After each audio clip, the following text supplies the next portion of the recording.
안녕하세요. 삶의 깊은 골짜기에서 희망의 빛을 찾는 여러분과 함께하는 시간입니다. 우리의 이야기가 여러분의 마음에 작은 위로와 힘이 되기를 바라며, 만약 오늘 이 말씀이 누군가에게도 필요하다고 느껴지신다면 조용히 좋아요를 누르거나 이 영상을 공유하여 하나님의 은혜를 나누는 통로가 되어주시길 바랍니다. 여러분의 구독과 나눔이 지친 영혼들에게 큰 격려가 될 것입니다. 주님의 이름으로 여러분의 삶에 평안이 가득하기를 축복합니다. 이제 모든 것이 끝났어 라고 생각하는 바로 그 순간 하나님께서는 여전히 일하고 계십니다. 오늘 이 이야기는 어쩌면 사탄이 당신의 귓가에 너무 늦었어.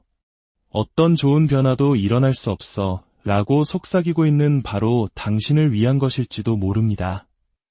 내 상황은 달라. 당신은 내 사정을 이해하지 못해 라고 생각하실 수도 있습니다. 하지만 당신의 상황은 결코 특별하지 않습니다. 오늘 이 이야기를 통해 한 가지 분명한 사실을 배우게 되시길 바랍니다.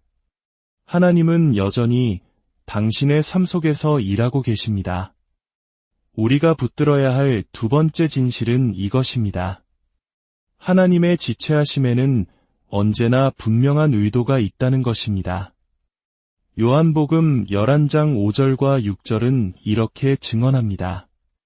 예수께서는 마리아와 그 자매 마르다, 그리고 나사로를 사랑하셨습니다. 그런데 나사로가 병들었다는 소식을 들으시고도 계시던 곳에서 이틀을 더 머무셨습니다. 성경은 분명히 말합니다.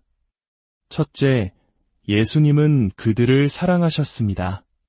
둘째, 그 사랑을 증명하기 위해 그분은 일부러 멀리 머무르시며 그들이 고통과 슬픔, 상심과 믿을 수 없는 정신적 고뇌를 겪도록 내버려 두셨습니다. 그들은 통곡하고 슬퍼하고 눈물을 흘리며 마침내 무너져 내렸습니다. 그 엄청난 슬픔 속에서 예수님은 즉시 달려가지 않으셨습니다. 그들을 사랑했음에도 불구하고 말입니다. 예수님은 늦으셨을까요? 그들이 믿을 수 있었던 최선의 결과는 단지 치유였기 때문입니다. 하지만 예수님은 그 치유 너머의 것을 보고 계셨습니다. 만약 나사로의 고통이 즉시 해결되었다면 나사로의 부활이라는 그 엄청난 기적은 그저 예수님이 행하신 수많은 치유 중 하나로 기억되었을 것입니다. 하지만 보십시오. 수천 년이 지난 오늘 저는 이 자리에서 죽은 나사로를 살리신 주님의 증인이 되어 이 말씀을 전하고 있습니다. 이 모든 것이 가능한 유일한 이유는 예수님께서 그 가족이 겪는 정신적 고통을 외면하지 않으시고 더 큰 그림을 보셨기 때문입니다. 만약 그들이 그 고통을 피했다면 그들은 온 마을과 온 나라, 나아가 온 세상을 감동시키고 그들의 가문을 넘어 영원히 기억될 부활이라는 더 위대한 기쁨을 놓쳤을 것입니다.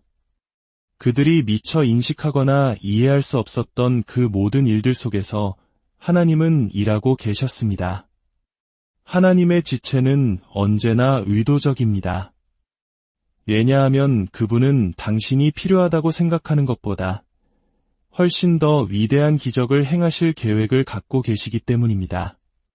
만약 우리가 천국에 가기 위해 반드시 이 길을 거쳐야 한다면, 만약 우리의 이름이 어린 양의 생명책에 기록되는 그 가장 중요한 것을 놓치지 않기 위해 눈물과 고통을 겪어야만 한다면 그 어떤 것을 치르더라도 그만한 가치가 있지 않겠습니까? 우리는 하나님의 마음을 다 알 수 없습니다. 어쩌면 지금 당신은 낙담하고 지쳐 있을지도 모릅니다. 앞뒤를 둘러봐도 출구가 보이지 않아 답답할 수도 있습니다. 하지만 기억하십시오. 하나님은 당신을 위해 더 위대한 일을 계획하고 계십니다.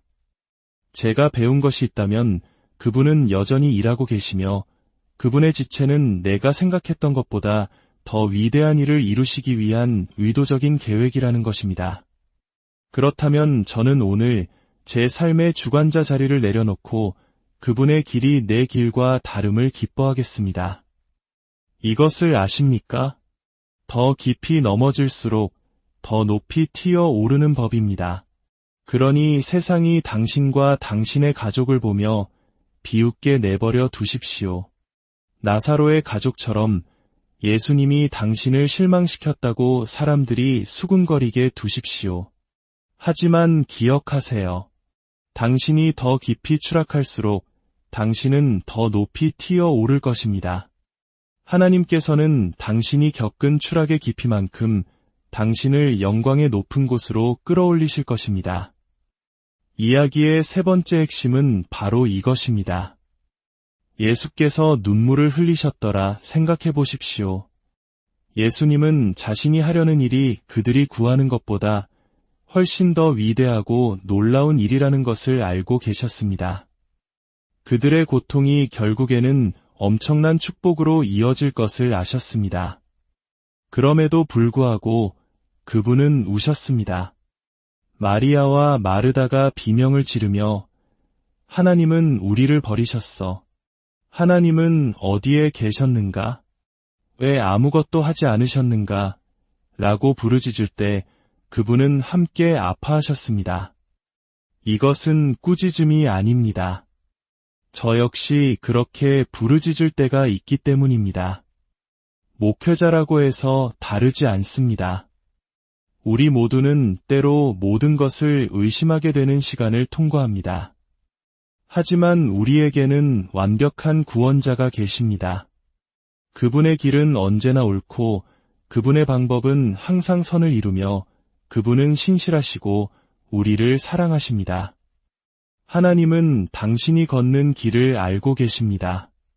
그리고 예수님은 눈물을 흘리셨습니다.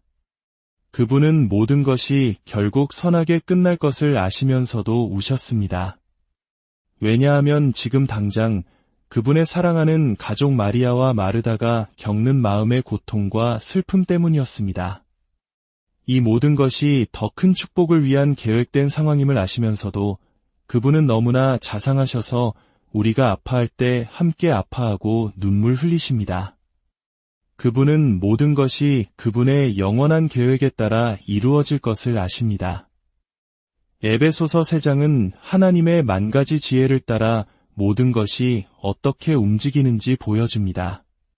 하지만 우리는 고난 속에 있을 때 그 사실을 믿기 어려워합니다.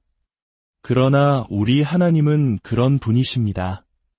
결국 모든 것이 괜찮아질 것을 아시지만 지금 우리가 아프다면 그분도 함께 아파하십니다.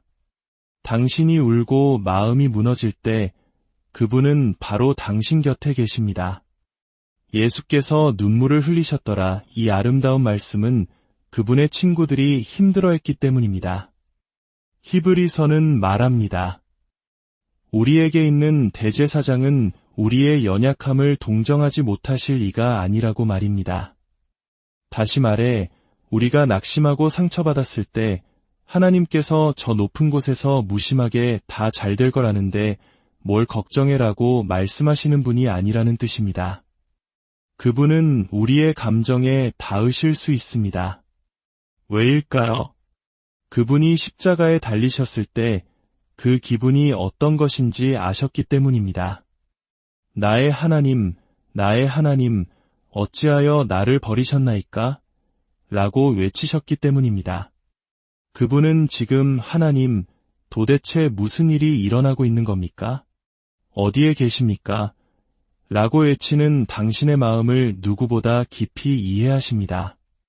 그분은 화를 내지 않으십니다. 오히려 내가 안다. 나도 그곳에 있었단다. 라고 말씀하십니다. 하나님은 우리의 고통에 마음 아파하시는 분입니다. 결코 하나님이 나를 돌보지 않는다고 말하지 마십시오. 예수님은 우리와 함께 우십니다. 고린도후서 1장 3절과 4절은 모든 위로의 하나님에 대해 말합니다. 그리고 이렇게 덧붙입니다. 그분은 우리의 모든 환난 중에서 우리를 위로하시는 분이라고 말입니다.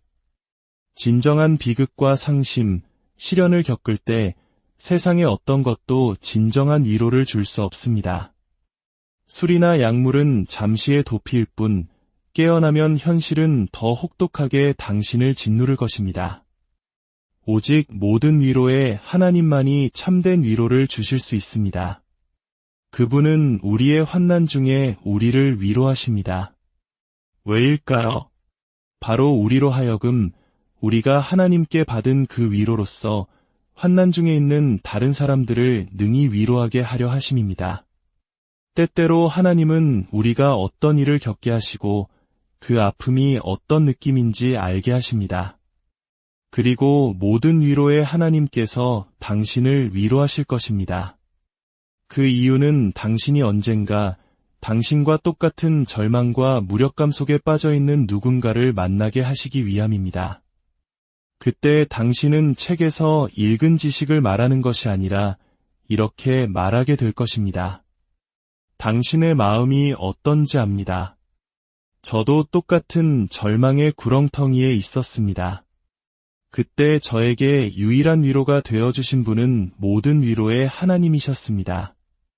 그분이 저에게 오셔서 저를 위로해 주셨습니다. 이제 제가 그분께 받았던 바로 그 위로로 당신을 위로하고 싶습니다. 오늘 당신의 이야기가 어디에 있든지 기억하십시오. 당신의 이야기는 아직 끝나지 않았습니다. 하나님의 지체는 더 위대한 영광을 위한 준비이며 당신의 눈물은 결코 홀로 흘리는 눈물이 아닙니다. 모든 위로에 하나님께서 당신과 함께 계십니다. 그분의 깊고 따뜻한 위로가 오늘 당신의 마음에 강물처럼 흐르기를 주님의 이름으로 간절히 기도합니다. 평안한 하루 되시길